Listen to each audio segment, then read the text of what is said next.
E a segunda temporada de Manifest terminou cheia de surpresas. Enquanto todo mundo tava achando que o Zeke ia morrer, ele morreu, mas aí ele voltou pela segunda vez. E tudo começa com aqueles bandidos sequestrando o Cal. Ele, muito inteligente, manda uma mensagem pra Olive e eles conseguem assim localizar ele. Localizar mais ou menos, né? Mas conseguem achar. O Zeke vai junto, mesmo estando literalmente congelando, porque ele teve a visão de que ele é que salvaria o Cal e depois ele iria morrer. Então, quando o Cal cai no lago, o Zeke acaba pulando pra resgatar ele, consegue resgatá-lo e acaba morrendo e voltando. Gente, eu tinha muitas esperanças do Zeke não morrer, mas eu tinha esperança de que a Sanvi na última hora ia encontrar uma cura, ia encontrar algum jeito de fazer ele ficar vivo. Mas eu jamais imaginei que ele fosse morrer e voltar à vida assim na frente de todo mundo, pela segunda vez ainda. Na primeira vez ele não tava na frente de todo mundo, mas nessa segunda tava. Na verdade, na primeira vez a gente nem sabe como aconteceu, né? Nem sabe se ele morreu de verdade, mas enfim. Mas é como o Ben falou, é só seguir os chamados que fica tudo bem. Se você não seguir, é que você se ferra. O que explica pra gente perfeitamente por que aquele criminoso que trocou a liberdade dele pela localização da bomba que tava lá no negocinho de cachorro-quente, lá na Times Square, por que ele morreu. O chamado que ele recebeu era pra ele contar pros policiais, contar pra todo mundo onde é que a bomba tava. Ele não contou, ele resolveu trocar isso pela liberdade dele e ele acabou se ferrando exatamente por não ter seguido o chamado corretamente. Então eu acho que enquanto a galera continuar seguindo os chamados certinho, ninguém vai morrer, mesmo que chegue a data da morte. É o que deu a entender essa história do Zeke pra gente. Mas a pergunta que fica é, se essa é a resposta mesmo, se as pessoas não morrem, se elas seguirem o chamado certinho, a pergunta que fica é, e quem já ignorou algum chamado, será que vai morrer? A Mickey, por exemplo, ela ignorou o chamado de deixar os caras que estavam fazendo as drogas lá, deixar eles fugirem não, né? Não prendê-los, ela ignorou esse chamado. Ou seja, será que por ter ignorado o chamado antes, muito antes da data da morte dela, ela vai morrer quando chegar a data da morte? Ou será que a pessoa só morre se ela não seguir o último chamado, que é aquele chamado antes dela morrer, igual foi com o Zeke? Porque pelo que a gente pôde observar, o Zeke voltou 100%. Ele não parecia de jeito nenhum que ia morrer mais. E por falar em Zeke, e agora, hein, Jared? Tu tava achando que a Michaela ia se casar, no dia seguinte o macho ia morrer, ia ter caminho livre pra você, né? Você ferrou. Tava escrito assim na testa do Jared, no momento em que ele chegou lá naquele lago congelado, que ele viu o Zeke vivo,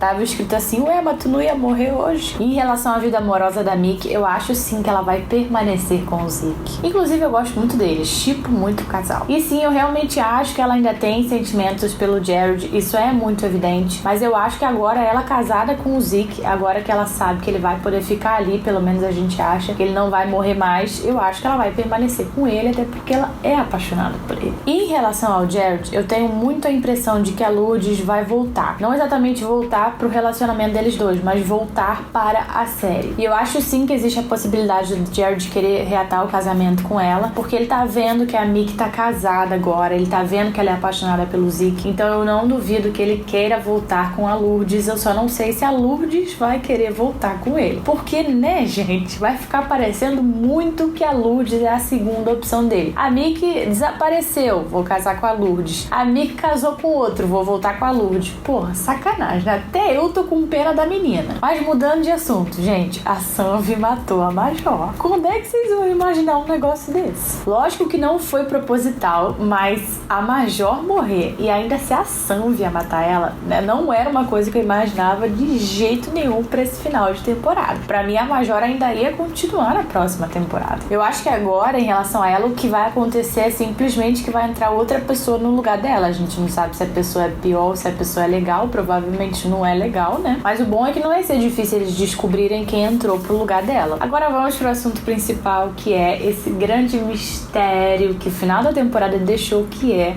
o avião no fundo do oceano. A série confirmou pra gente que o avião em que eles estavam realmente explodiu quando tava passando em cima do oceano. O Ben já tava tendo essas visões do avião explodindo há muito tempo e ele não sabia por quê. Até que no finalzinho do episódio eles mostraram aqueles dois pescadores tirando uma parte do avião de dentro do oceano. E até os próprios pescadores na hora não entenderam nada, né? Porque eles automaticamente viram que era do voo 828 e, né, eles sabiam que a galera tinha voltado e que o avião tinha voltado. Ou Ou seja, comprovação de que o avião explodiu sim, o que dá a entender que aquela galera toda do voo morreu e voltou. Isso inclusive pode gerar uma teoria de por que aquele avião que estava sob custódia do governo, que eles estavam fazendo todas as investigações, explodiu. Ele pode ter explodido justamente para que ninguém descobrisse que aquele não era o avião de verdade. Agora, quem ou o que não queria que eles vissem que aquele não era o avião de verdade, só Deus sabe. A minha maior dúvida em relação ao manifesto, e acredito que seja a dúvida de todo mundo também, é se as coisas que acontecem, elas têm origem sobrenatural ou científica. Às vezes a série dá a entender que é sobrenatural, como por exemplo quando eles ouvem os chamados e os chamados são a própria voz deles, e às vezes dá a entender que é científica, como por exemplo na mutação do DNA deles. Por que queria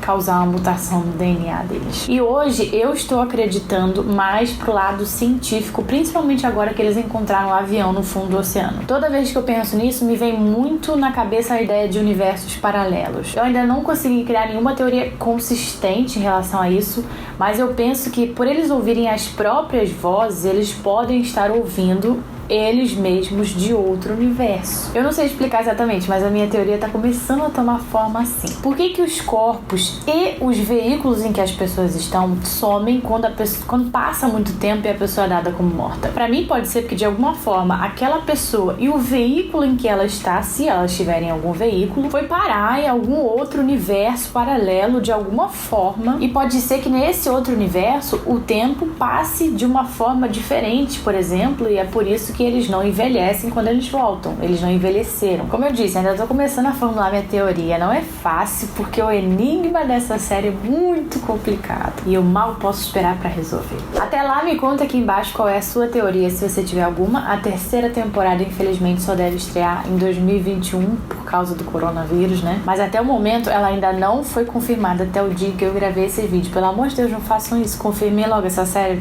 por favor. Quando a série voltar, eu farei com muito prazer aqui no canal análise episódio por episódio pra gente conversar bastante, pra gente descobrindo e resolvendo esse enigma juntos. Até lá você pode acompanhar meus outros vídeos de séries e vídeos de filmes de terror e suspense aqui no canal. Então se inscreve aqui pra não perder nada e me acompanha lá no Instagram também pra você ficar ligado em todo o conteúdo que é @KateDinger.